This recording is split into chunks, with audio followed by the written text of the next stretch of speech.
नमस्कार, मैं हूं नीरज मेहरा और आप देख रहे हैं एवन टीवी का खास कार्यक्रम मुद्दा है गरम। मुद्दा गरम बात करेंगे हम एम्बुलेंस कर्मियों की हड़ताल बनी जानलेवा। राजस्थान में पिछले 2 दिनों से एम्बुलेंस कर्मियों की हड़ताल चल रही है और इस हड़ताल के चलते मरीजों की जान सांसत में है। और एम्बुलेंस कर्मी लगातार सरकार से इस बात की मांग कर रहे हैं कि उनको नियमित किया जाए, उनके वेतन बढ़ाया जाए। हालांकि उनकी मांगों को लेकर सरकार का कहना है कि ये सारी जो मांगे हैं वो गैर वाजिब है, क्योंकि उनका कॉन्ट्रैक्ट कंपनी से है और कंपनी के खिलाफ उन्होंने कार्यवाही कर दी है, की जा रही है। कंपनी से लगातार उनकी वार्ता जारी है। कर्मचारियों से सरकार का कोई वास्ता नहीं है। भले ही सरकार का कर्मचारी से कोई वास्ता नहीं हो, लेकिन जनता से सरकार का वास्ता है। जवाबदेही सरकार की ही बनती है।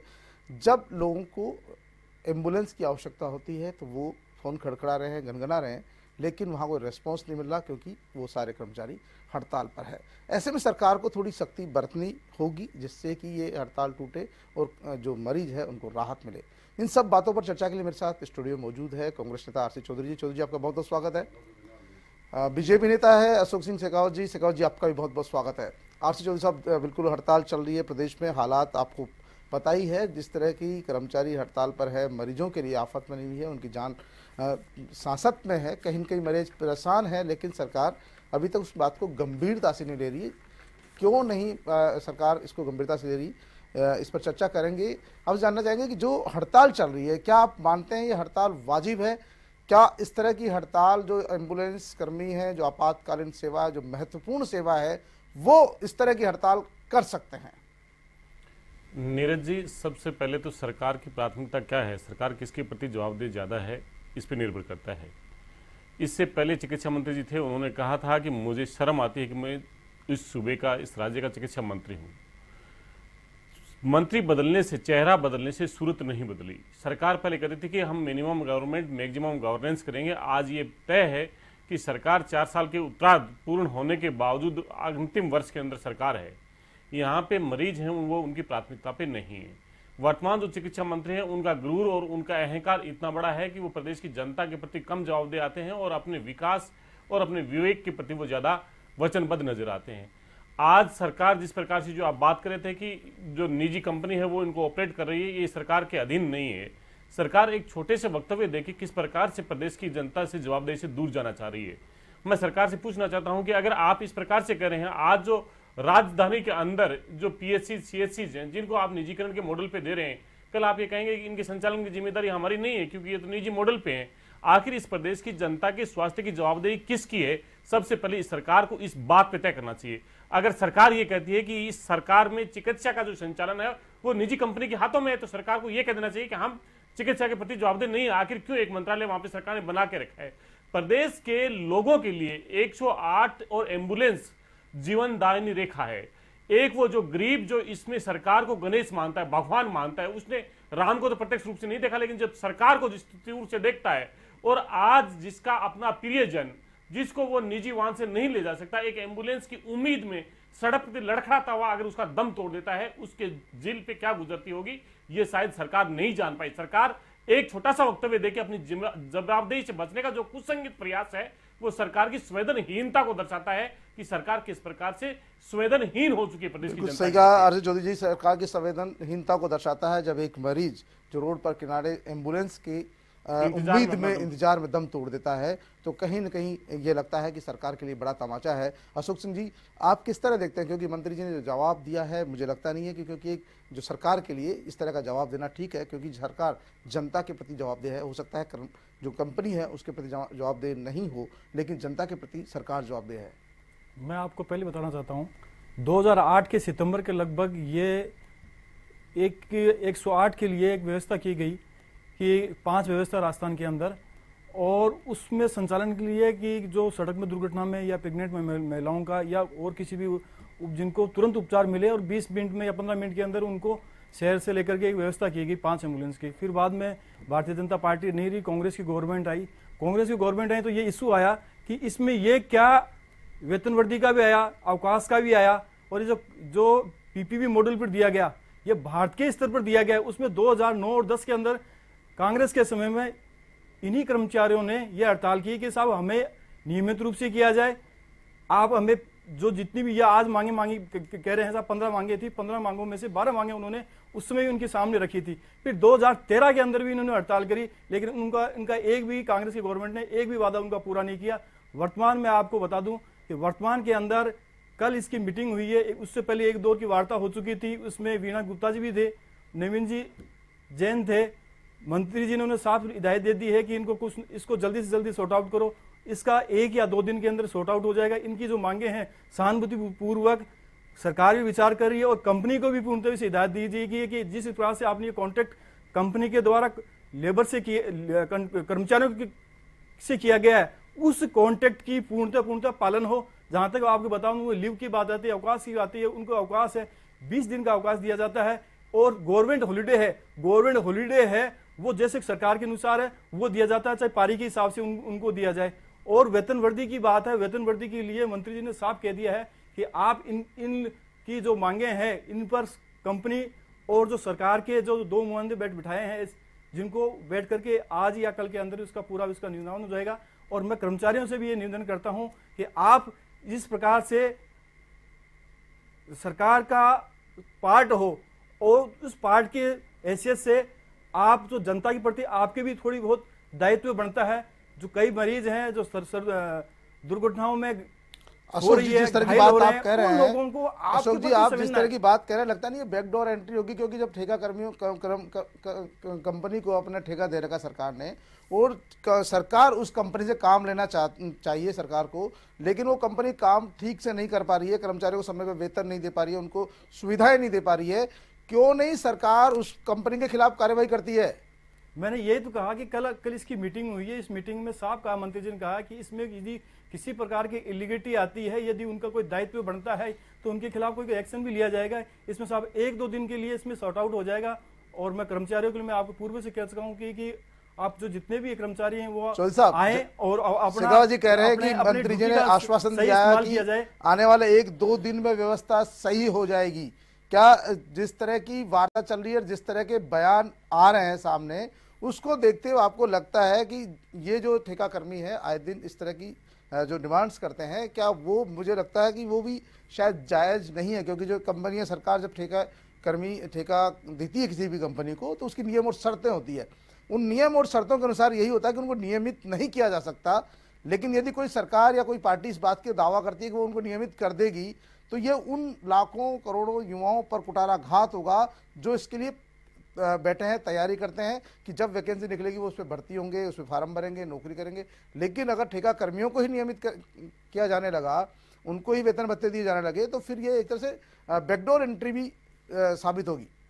नीरज जी, बीजेपी की जो मेरे साथ शेखावत साहब बोल रहे थे, उनसे लगता है कि किस प्रकार से भाजपा का दोहरा चरित्र सामने है। चैनल पे कुछ बोलते हैं, पीछे कुछ बोलते हैं।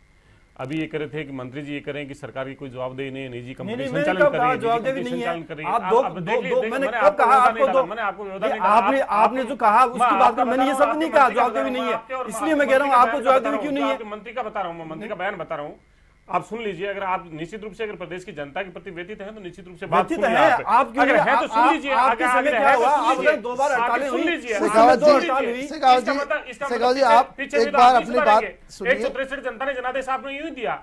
आज आपने जिस प्रकार से फ्री जो मेडिसिन है उनको बंद कर दिया, मुख्यमंत्री बीपीएल राहत कोष है वो आपने बंद कर दिया, मजदूरों के लिए जो आपने सेस लगा के जो टैक्स पैसे वसूला आपने उसको उनके अनुदान पे खर्चा नहीं किया। ये तमाम जो चीजें हैं, आखिर प्रदेश की जनता ने जितना बड़ा जनादेश दिया और जनादेश के बाद में जितना बड़ा अहंकार आया, पूर्व चिकित्सा मंत्री राजेंद्र राठौड़, उनके जिले के अंदर 24 एम्बुलेंस संचालित होती हैं, मुख्यमंत्री स्वयं के जिले के अंदर झालावाड़ के अंदर 21 एम्बुलेंस संचालित होती हैं।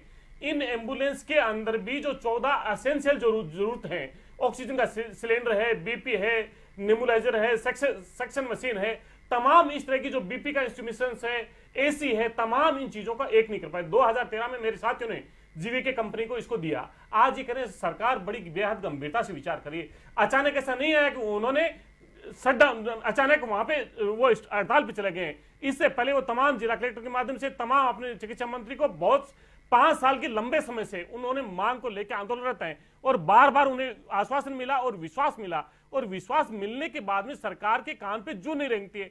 आखिर कर्मचारी जब हड़ताल पे गया तो क्या आपको अगर ये पता है कि 4 साल से आपके पास में वो आ रहे हैं अपनी समस्या को लेके, अगर आपको लगता है कि उनकी समस्या जिनाइन नहीं है, तो प्रदेश की जनता के लिए आपको साइड की जो पैनल है वो व्यवस्था ध्यान में रखनी वैकल्पिक चाहिए व्यवस्था थी। करनी आखिर चाहिए थी। 4 साल में उन जो एम्बुलेंस कर्मचारी हैं, जो ड्राइवर्स हैं, उनको आपने एक कंपनी के अधीनस्थ बंद हुआ मजदूर बना के छोड़ दिया। आज देश के अंदर जिस प्रकार से महंगाई बढ़ रही है, जिस प्रकार से बच्चों का पालन पोषण कितना मुश्किल हो रहा है, क्या 5 साल के अंदर किसी भी कर्मचारी की सैलरी नहीं बढ़ना चाहिए? आप एक किराए का मकान लेते हैं, उस पर 10% का हर साल उस पर किराया बढ़ जाता है। आज आखिर क्यों सरकार अपनी नाकामियों को छुपाने के लिए पूर्ववर्ती सरकार पे और तमाम अपनी नाकामियों को छुपाने के लिए इधर उधर के हाथ से बयान देती है? निश्चित रूप से सरकार के अंदर गवर्नेंस मंत्री यहाँ पे सिंबॉलिक हो गया है, मंत्री यहाँ पे भ्रष्टाचार में लीन हो गया है। चौधरी साहब ने बहुत ही गंभीर आरोप लगाया है। शेखावत जी, चौधरी साहब ने बहुत ही गंभीर आरोप लगाया कि मंत्री जी सिंबॉलिक हो गए हैं। लगातार 4 साल से ये लोग लगातार अपनी बातें, अपनी मांग रखते आए हैं, जिला कलेक्टर्स के माध्यम से रखते आए हैं। इन्होंने लगातार मंत्री को भी ज्ञापन दिया है, चाहे पूर्व मंत्री रहे हो राजेंद्र सिंह राठौड़ साहब के जमाने में ज्ञापन दिया इन्होंने, कालीचंद शराब को भी ज्ञापन दिया, लगातार कलेक्टरों के माध्यम से ज्ञापन दिया। लेकिन उनकी मांगों पर सरकार ने न तो गंभीरता से विचार किया और न कोई ठोस आश्वासन दिया। उसकी परिणति यह है कि आज वो सब के सब हड़ताल पर है, जिनके बलबूते सरकार जो बीजेपी ने कहीं न कहीं पिछले चुनावों के दौरान उनको बड़ी सहायता मिली थी। सबसे पहले तो चौधरी साहब ने यह कहा कि मेडिकल की कोई व्यवस्था नहीं की गई। भामाशाह योजना, भामाशाह स्वास्थ्य बीमा योजना, आज से कहा जी हम सिर्फ एम्बुलेंस कर्मी और ठेका कर्मियों की बात करना चाह रहे हैं। एक बस संक्षिप्त में बताता हूँ, इन्होंने कहा ना सब कि क्या किया भामाशाह योजना में। आप देखो, भामाशाह योजना स्वास्थ्य बीमा योजना के तहत गवर्नमेंट के कम से कम 11,100 करोड़ 1200 करोड़ का आपकी टाइम में 1100 करोड़ नहीं दिए क्या? 800 प्राइवेट हॉस्पिटलों को चौधरी साहब, शेखावत जी, मैं चाहता हूं आप लोग सब्जेक्ट पे बात करें। शेखावत जी, मैं चाह रहा हूं कि अपन बात करें ये जो है एम्बुलेंस कर्मियों की हड़ताल को लेकर, आप इसी पे अपनी बात फोकस कीजिए। क्या कारण है कि सरकार ने 4 साल उनकी बात नहीं सुनी, आज वो हड़ताल पर चले गए? आप इस पे बात रखिए ताकि लोगों तक पता लगे कि आखिरकार सरकार ने कुछ किया है। आपको बताना चाहूंगा जी बिल्कुल। एक देखो, आप 2008 की मैंने बात बताई इसमें, उसके बाद में 2 बार कांग्रेस की गवर्नमेंट आई, उनका कुछ भी नहीं सुना। हम कह रहे हैं उनकी सहानुभूति पूर्वक उनकी विचार करेंगे, 1-2 दिन में इसका हल हो जाएगा। उन लोगों को कहा कि आप वापस से ड्यूटी पर आ जाइए, आपका पूर्णतः विचार किया जाएगा। जहां तक ये कहते हैं कि साहब इसमें कोई सामान नहीं है, उसके अंदर रिक्रूटमेंट, उसमें जो आपके 108 और 104 में और बेस के अंदर वो रिक्रूटमेंट नहीं है। मैं आपको इसका एक ज्वलंत उदाहरण बताना चाहता हूं कि इसमें क्या क्या चीज होती है। आप बताइए, details of item active include in running cost of ambulance, operation and maintenance of the service including salary allowance, recruitment, training, staff reform, conveyance and all the लेकिन शेखावत जी इसमें सब कुछ है, उसमें सारा चीज आ रहा है। लेकिन शेखावत जी ऐसे नहीं होगा। और जहां तक आपकी मेंटेनेंस की बात बता रहे हैं, मेंटेनेंस में कम से कम आपके अलवर डिस्ट्रिक्ट की मैं बात बताऊं आपको, लेकिन शेखावत जी 75 कम से कम इस प्रकार की मेंटेनेंस की आई और उनका मेंटेनेंस किया गया। सीएमएचओ, इंजीनियरिंग डिपार्टमेंट और एओ लोग बैठ करके उनका मरम्मत किया गया, मरम्मत में किया गया। चौधरी समय में तो एम्बुलेंस ही नहीं थी। चौधरी साहब शेखावत जी, चौधरी साहब शेखावत जी, चौधरी जी शेखावत जी, बिल्कुल पीपीएम मॉडल तो आप लेके आए ना, आप पीपीएम मॉडल आप लेके आए ना। चौधरी जी, हम सही प्रकार से क्रियान्वयन करेंगे। चौधरी जी आप फिर चौधरी जी शेखावत जी, मैं शेखावत जी, क्योंकि जो आप डिटेल्स गिना रहे हैं वो सरकार की अहर्ताएं हैं कि वो एम्बुलेंस में सब चीजें होनी चाहिए, वो आप होनी चाहिए, लेकिन है नहीं। आरसी चौधरी साहब ये कह रहे हैं कि जो इक्विपमेंट्स होने चाहिए थे आपने वो गिना सही रहे हो, लेकिन वो एम्बुलेंस में मिलते नहीं है। मरीजों की जान जा रही है, एम्बुलेंस में कई बार ऑक्सीजन सिलेंडर नहीं होता, कई बार दूसरे उपकरण नहीं होते और उनके अभाव में कई बार मरीजों की जान जाती है। मुद्दाक्रम में चर्चा जारी रहेगी, लेकिन मिलते हैं छोटे से ब्रेक के बाद।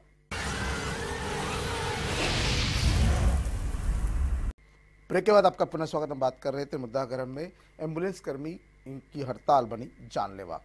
बिल्कुल आरसी जी, इन्होंने कहा कि इक्विपमेंट्स होने चाहिए, होने है, और कई बार देखा गया कि एम्बुलेंस में इक्विपमेंट्स नहीं होने के कारण मरीजों की जान चली गई और वो खबरें लगातार टीवी चैनल्स पे और समाचार पत्रों में इस तरह की मामले सामने आते रहे हैं। ऐसा नहीं है कि सारी एम्बुलेंस में उपकरण नहीं है और ऐसा भी नहीं है कि सभी एम्बुलेंस में उपकरण है, लेकिन क्या आपको लगता नहीं है कि जो ठेका कर्मी हैं उनको नियमित करने की जो मांग बराबर लगातार और भी संविदा कर्मी इस तरह की मांगे कर रहे हैं, क्या ये मांगे जायज़ है? क्या इस तरह की मांग रख सकते हैं ठेका कर्मी?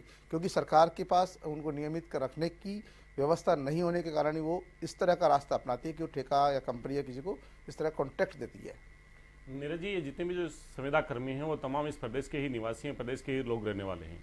भारतीय जनता पार्टी ने 2013 का जब स्वराज संकल्प यात्रा निकाली तब उन्होंने वादा किया था कि जितने भी जो संविदा कर्मी हैं उन हमको नियमित करेंगे, चाहे आंगनवाड़ी के कर्मचारी हो, चाहे शिक्षक हो, चाहे तमाम ये और हों। भारतीय जनता पार्टी की कथनी और करनी का ये आक्रोश है। भारतीय जनता पार्टी को जहां पे नए लोगों की भर्तियां निकालनी चाहिए थी, नए लोगों पे, वहां पे वो निजीकरण पे चली गई, चाहे राजस्थान रोडवेज हो, चाहे आरटीडीसी हो, चाहे हेल्थ हो, चाहे एजुकेशन हो, तमाम हर जगह पे निजीकरण की तरफ बढ़ रही है।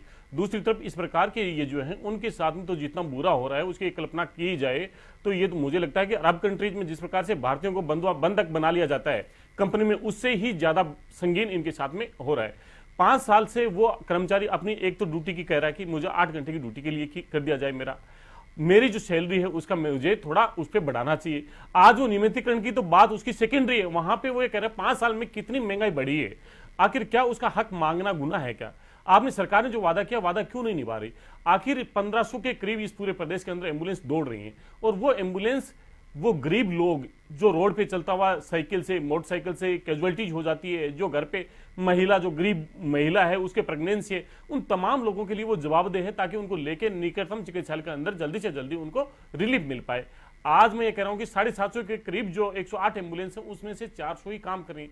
200 तो इसलिए बंद कर दी गई कि वहां पे उसके अंदर कर्मचारी नहीं है।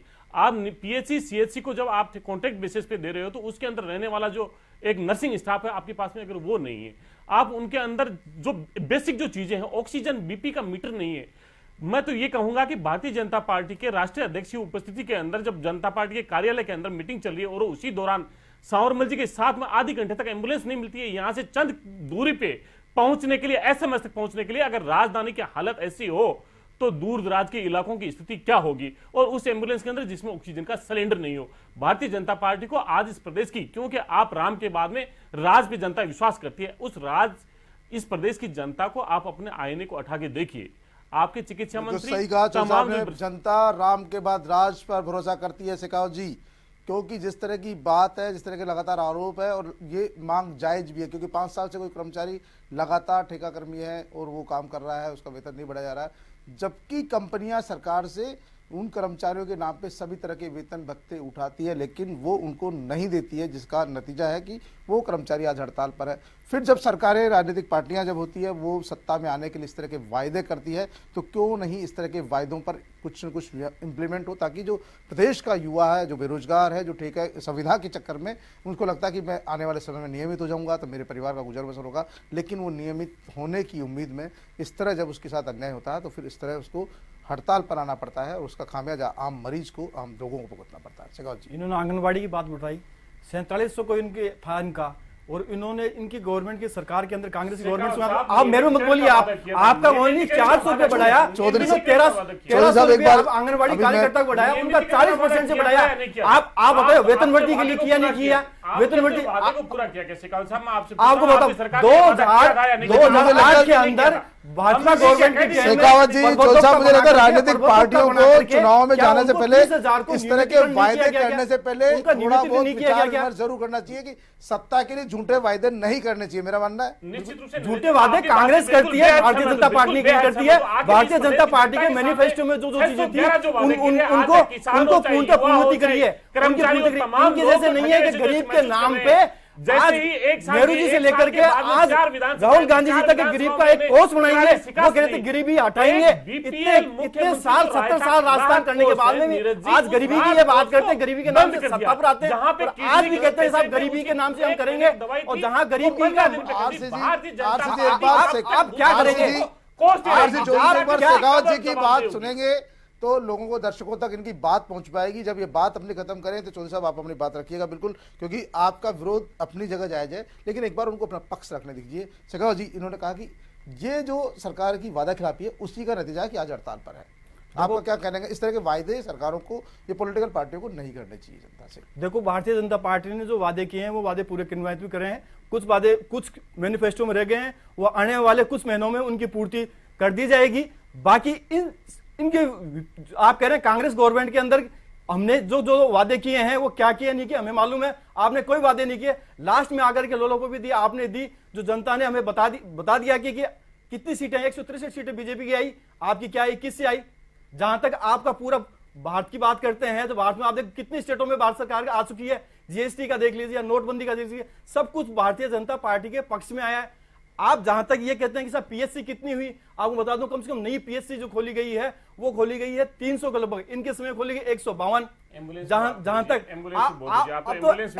एम्बुलेंस की मैं बता दूं आपको बात कितनी करी गई, एम्बुलेंस कितनी आई है, आपके समय में थी 650, आज के टाइम 900 के लगभग एम्बुलेंस चल रही है। उसमें आप कह रहे हैं साहब उसमें मरम्मत नहीं करी है, मरम्मत में जो आई है उसमें सीएमएचओ की, इंजीनियरिंग की, एओ की एक कमेटी है, वो देख करके उसमें तय करती है और उसमें कम से कम 3 या 4 दिन के अंदर जितने भी उसमें चाहिए, जो सामान चाहिए वो सब कुछ उसमें व्यवस्था करती है। कुछ अपवाद स्वरूप मैं मान सकता हूं कि हो सकता है, ये नहीं कि पूरी व्यवस्था ही खराब हो रही हो, ये सिर्फ इनका अपवाद स्वरूप कांग्रेस वालों का, और कुछ भी नहीं है। चौधरी साहब शेखावत जी कह रहे हैं अपवाद स्वरूप कुछ कमियां हो सकती है, लेकिन ऐसा नहीं है, पूरी की पूरी व्यवस्था चौपट नहीं है, क्योंकि सरकार ने जो कहा है कि उन्होंने वायदे किए थे, वायदे निभाने का प्रयास कर रहे हैं। 85% जो घोषणाएं इन्होंने पूरी करने की बात भी कही है सरकार ने। जी बिल्कुल, मैं निश्चित रूप से यूपी की सरकार का धन्यवाद देता हूं कि उन्होंने इस देश के अंदर आरटीआई जैसा कानून बनाया।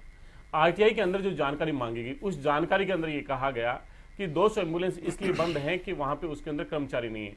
110 से ज्यादा एम्बुलेंस इसलिए बंद कर दी गई, वहां पे एक्सीडेंट हो गए, उनके एक्सीडेंट के बाद में वो बंद है। आज 400 के करीब एम्बुलेंस हैं जिनके अंदर मूल आधारभूत, जो मैंने बार बार आपका समय जाहिर नहीं करना चाहता, जो मुद्दे उठाए वो नहीं किए। आखिर बीजेपी के साथी यहां पे बैठ के कहते हैं हमने संविदा कर्मियों से कोई वादा नहीं किया था उनकी नियमितीकरण का लेके। मैं शुक्रगुजार हूं इन संविदा कर्मियों का कि वो नियमितीकरण की तो बात ही नहीं करें, वो ये करें कि हमारे वेतन की बढ़ोतरी तो होनी चाहिए। आखिर जो जीवीके कंपनी है उनको बार बार जिस प्रकार से उनके ऊपर किस प्रकार से जीपीएस सिस्टम आप दूसरी गाड़ियों के अंदर लगा के, कहां पे उनके अलग लोकेशन बता के, आखिर इस देश की आम गरीब जनता को कौन स्वास्थ्य के लिए देगा? आखिर सरकार क्यों गरीब का स्वास्थ्य का जो हक है उसको क्यों छीनना चाहती है? क्यों सरकार 4 साल के बाद में हड़ताल पे जाने के बावजूद क्यों सम्मति नहीं बन पाई? अगर छोटी सी मांग है, वेतन वर्दी को लेकर अगर मांग है, सरकार क्या इस सूबे के लोगों के लिए, जनता के प्रति जवाबदेह नहीं है? 3500 से ज्यादा लोग प्रतिदिन इस एम्बुलेंस के माध्यम से अपनी जान की रक्षा के लिए हॉस्पिटल में पहुंचते हैं। आज वो गरीब आदमी क्या किसी निजी एम्बुलेंस के द्वारा पहुंच सकता है वहां पे? नहीं पहुंच सकता।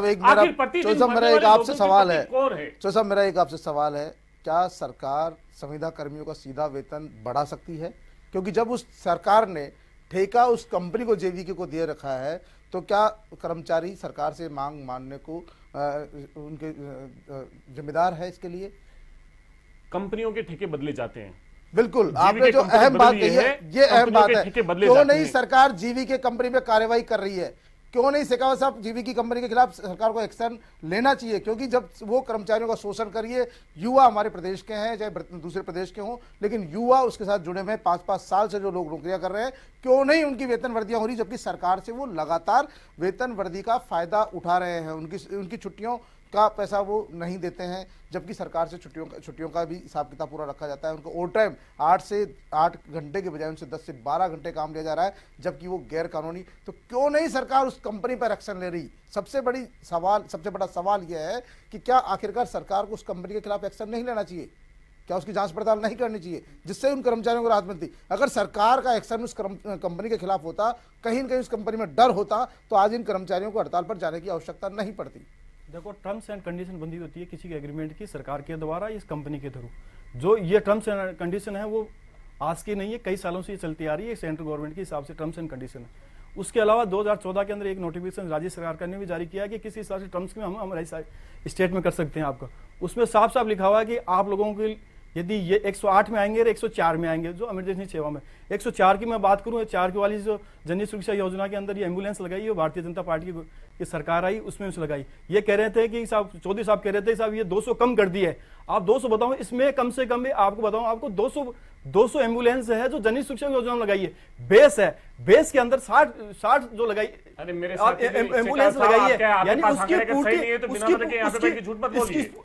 मैं बता रहा हूं ना आपको, मैं आपको ये बता रहा हूं, 104 पे कितने, 102 पे कितने, 108 पे, अगर आपको ये ध्यान में नहीं तो मैं 108 की बात कर रहा हूं। 108 की 200 से ज्यादा इसके बंद है, 110 से ज्यादा इसके बंद है। आप बता रहे हैं 961 है, मैं आपका आंकड़े बता रहा हूं 961 है, चिकित्सा मंत्री मेरे पास ये आंकड़े पड़े हैं, जो आप बताओ कितनी है? इतना प्रेम है प्रदेश की जनता के स्वास्थ्य के साथ में खिलवाड़ हो रहा है और वो कंपनी की कठपुतली सरकार क्यों बनी हुई है? क्यों नहीं सरकार कंपनी का टेंडर चेंज करना चाहती?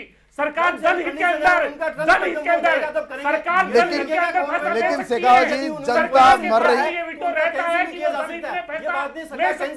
अगर इस हिसाब से तो आपका सीधा यही कहना है कि जब तक कंपनी के साथ आपका कॉन्टेक्ट है तब तक प्रदेश की जनता का और आपके को कीर्ति चिदम्बरम जी तो इस कंपनी में गए, आपके नेशनल भले शेखावत जी, शेखावत जी, चौधरी साहब बिल्कुल क्यों नहीं जब शेखावत जी, चौधरी साहब क्यों नहीं, आखिरकार सही जो चौधरी साहब सही कह रहे हैं कि क्यों नहीं जब प्रदेश की जनता की जान सासत में है, हड़ताल के चलते मरीजों की जान सासत में, परेशानी में है, जान जोखिम में है, कई लोगों की मौत भी हो रही है इसके चलते, प्रदेश में जो है लगातार हालात खराब होते जा रहे हैं, इसके बावजूद सरकार उस कंपनी के खिलाफ एक्शन लेने की बजाय अगर गाहे बगाहे इधर उधर की बात करे तो ये सही नहीं है। जब उसको सरकार को लग रहा है कि कर्मचारी अपनी जगह ठीक है, सही है, तो सरकार को कहीं ना कहीं आगे बढ़कर उस कंपनी के खिलाफ कार्रवाई करनी चाहिए और उन कर्मचारियों की भी सुध लेनी चाहिए, ताकि वो जो, क्योंकि वो बेसिक रीड है,